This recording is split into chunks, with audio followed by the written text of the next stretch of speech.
Assalamualaikum warahmatullahi wabarakatuh. Perkenalkan, saya Adinda Maulida Putri Alamsa dengan NPM 22201031112. Di sini saya akan mempresentasikan hasil pemahaman saya tentang study case yang diberikan untuk project based learning dari mata kuliah Psikologi Industri dan Organisasi. Oke, jadi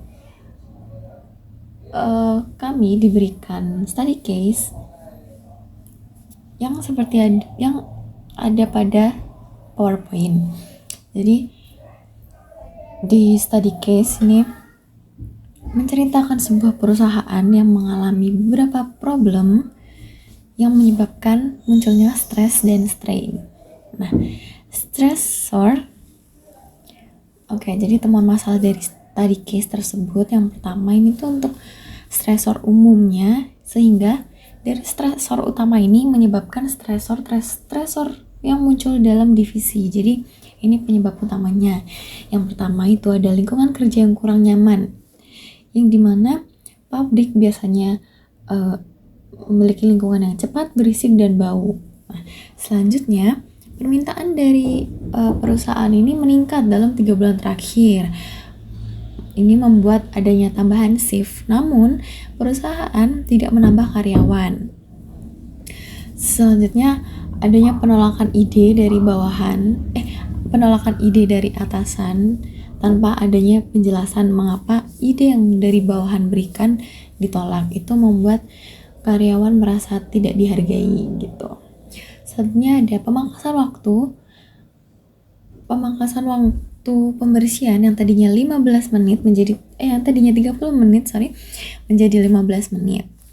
Selanjutnya adanya rencana pergantian karyawan dengan otomatisasi di divisi packing. Selanjutnya perusahaan dikabarkan telat memberikan gaji. Next. Sehingga dapat diidentifikasi stresor di berbagai divisi. Yang pertama di bagian teknisi, ini stresornya itu karena adanya pemangkasan waktu pembersihan yang tadinya 30 menit menjadi 15 menit. Selanjutnya di bagian operator, adanya kurangnya diskusi dari tim operator dan tim kualifikasi checking, yang dimana divisi operator ini mengeluhkan bahwa tim kualifikasi catching ini memiliki responsif yang lambat. Selanjutnya di bagian packing, ini adanya rencana penggantian SDM dengan robot, sehingga membuat dirumorkannya akan ada PHK. Selanjutnya di divisi marketing ini perusahaan mengalami penurunan penjualan selama 6 bulan terakhir. Selanjutnya permintaan marketing dari atasan menginginkan marketing yang sangat menarik, namun tidak ada peningkatan anggaran. Selanjutnya meningkatnya keluhan pelanggan, sehingga tim dari marketing kewalahan menghadapi pelanggan yang komplain di media sosial. Dan selanjutnya dari stresor yang tadi ini memunculkan strain di setiap divisi. Setiap karyawan di setiap divisi. Yang pertama ada bagian teknisi, ini pembersihan menjadi tidak sempurna dan membuat kesalahpahaman antar divisi. Jadi mesin yang sebelumnya dibersihkan secara detail, itu atasan jadi melewatkan beberapa detail, sehingga itu membuat tim teknisi dan tim lainnya itu salah paham karena mesin menjadi tidak beroperasi dengan baik. Selanjutnya ada bagian operator, ini timbulnya masalah koordinasi tim operator mesin dan tim kualifikasi checking, karena tadi bagian teknisi ini mesinnya ini ada yang bermasalah, tapi di kualifikasi checkingnya ini lambat untuk merespon, jadi terjadinya penguturan waktu terhadap masalah tersebut, sehingga semuanya menjadi miskomunikasi. Selanjutnya ada bagian packing, ini membuat suasana kerja yang tadinya kekeluargaan menjadi tertutup karena mereka merasa bersaing untuk bertahan di perusahaan tersebut. Selanjutnya yang terakhir ada bagian marketing, ini dari stresor tadi membuat hasil pemasaran tidak terlalu berdampak, sehingga karyawan setiap minggu harus menjelaskan mengapa sih kok dari marketing ini tidak berdampak gitu. Selanjutnya, banyak komplain di WA yang menyebabkan emosi kedua belah pihak.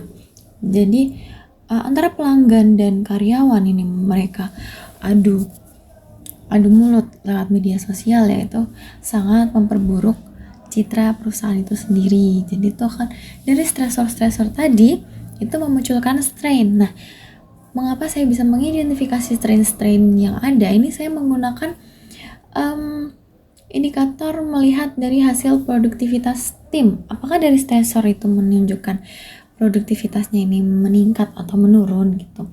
Jika produktivitas menjadi meningkat, itu berarti stresornya tidak pengaruh. Tapi yang saya lihat produktivitas tiap divisi ini menjadi menurun, bahkan perusahaan ini produktivitasnya menjadi menurun. Jadi dapat dikategorikan bahwa stresor ini mempengaruhi mempengaruhi karyawan sehingga memunculkan strain. Nah, jadi permasalahan yang ada, dari permasalahan stresor dan strain yang ada, saya mengidentifikasikan ada 3 strain utama yang sangat mempengaruhi perusahaan. Yang pertama, meningkatnya izin sakit dan cuti karyawan. Karena karyawan mengalami stres, banyak yang izin sakit dan cuti karyawan. Ini sangat merugikan perusahaan karena produktivitas perusahaan menjadi terhambat dan mengulur waktu. Sebenarnya meningkatnya keluhan pelanggan di media sosial. Ini sangat merugikan citra dari perusahaan itu sendiri karena orang-orang menjadi menilai perusahaan ini produknya kurang kayak gitu. Selanjutnya, adanya perubahan budaya perusahaan yang tadinya kekeluargaan menjadi tertutup. Ini sangat mempengaruhi kondisi dari perusahaan itu sendiri karena kondisi perusahaan menjadi tidak nyaman sehingga itu akan memunculkan stres pada karyawan seperti itu. Nah, dari strain yang ada, dari strain dan stressor yang ada, saya mengidentifikasikan nih strategi intervensi apa sih yang cocok diterapkan. Jadi saya menyebutkan ada 10 strategi. Yang pertama, penambahan karyawan pada saat meningkatnya permintaan. Jadi mungkin perusahaan tidak perlu meng-hiring karyawan tetap itu karena meningkatkan di beban gaji, ya. Jadi karyawan mungkin bisa menambah karyawan pada saat permintaannya itu meningkat saja, seperti itu. Sehingga itu dapat membantu karyawan-karyawan yang lain. Satunya yang kedua, tidak memangkas waktu pembersihan. Karena itu sangat penting dan mesinnya sangat penting pada bagian produksi karena komponen utamanya ada pada mesin karena mesin itu yang membuat produk.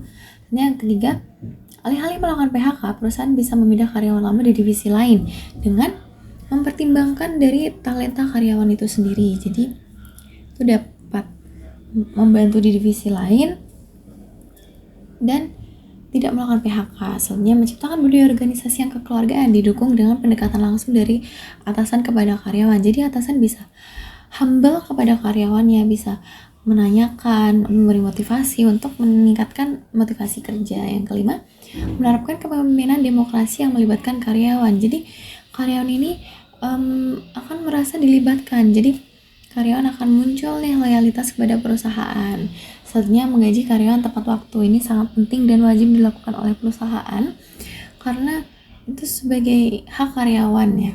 Selanjutnya, menerapkan sistem rewarding untuk memotivasi karyawan. Jadi untuk karyawan yang bertalenta, karyawan yang mendapatkan hasil lebih, itu mungkin perusahaan bisa